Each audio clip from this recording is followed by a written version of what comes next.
Mesdames, Messieurs les parlementaires, cher Nicolas, chère Christina, chers amis, je ne vais pas faire de longs discours, en parler encore, et vous étiez là il y a quelques semaines à Paris lorsque nous évoquions ce déplacement. Il nous aurait attendu avec cet air faussement décontracté qui était le sien, et tout l'a été. Il aurait été parfaitement à l'heure et fier. Et vous l'avez rendu très fier aujourd'hui tous les deux. D'être là avec beaucoup de courage. Il n'est pas au rendez-vous. Et il aurait tant voulu. Et vous avez décidé de poursuivre et nous serons là. Alors je voulais vous remercier au travers de vous deux, évidemment remercier Charles Aznavour, toute la famille, la fondation, l'engagement qui a été le sien, et remercier toutes celles et ceux, parlementaires, amis, artistes, sportifs, intellectuels, femmes et hommes libres qui sont parmi nous, parce qu'au fond, ils sont là pourquoi? Parce que Charles Aznavour était ce trait d'union. Parce qu'il était cet homme totalement arménien et totalement français qui avait décidé qu'on pouvait aimer deux fois et ne pas choisir. Oserais-je dire qu'il incarnait une autre forme du « en même temps » qui m'est chère. Parce qu'il était cette générosité. Il n'a pas voulu faire de ce lieu une maison fermée.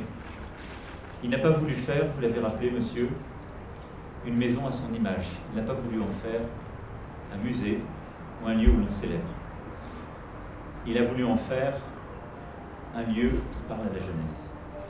Qui parle à la jeunesse d'Arménie, à la jeunesse d'Arménie et de France, à ces jeunesses qui se regardent pour mieux se comprendre et se nourrir l'une l'autre, s'augmenter l'une l'autre, à ces jeunesses qui ont fait toutes celles et ceux qui accompagnent notre délégation et qui font que nos deux pays sont plus grands l'un avec l'autre et l'un de l'autre. Et ce faisant, le projet que vous portez dans ce lieu est exactement à l'image de ce qu'est l'histoire entre nos deux pays et de ce qu'il a voulu en faire, qu'il avait compris intimement. La France était là quand l'Arménie a souffert. Elle a dénoncé, elle est venue protéger avec sa marine, elle a accueilli. Mais on oublie souvent de dire que depuis un peu plus d'un siècle, les Arméniens sont toujours là. Ils n'ont jamais manqué à la France. Le devoir de mémoire en totalité soit rempli et que nos histoires soient regardées en face. Mais nous avons une jeunesse. Et aujourd'hui, ce sont près de 43 000 jeunes Arméniens qui apprennent notre langue. C'est beaucoup, mais ce n'est pas encore assez. Et nous devons aller plus loin. Nous avons une université, je salue le recteur qui est avec nous, en marketing, en mathématiques, en informatique, et qui devrait doubler d'ici 2022. Nous avons l'école Anatole France, qui ne cesse elle aussi de se développer avec plus de 230 élèves. Et c'est ainsi par l'éducation, par l'apprentissage de la langue que l'essentiel se joue. Et donc ici, dans ce centre, nous le ferons aussi, dans ce lieu sublime. Et merci pour ce voyage et transmission au fond d'un état d'esprit. Et je ne voudrais ici mener querelle avec personne. Rien n'était écrit et rien n'est jamais écrit. Mais ce qui nous lie, c'est ce goût de l'impossible, cet engagement derrière les rêves.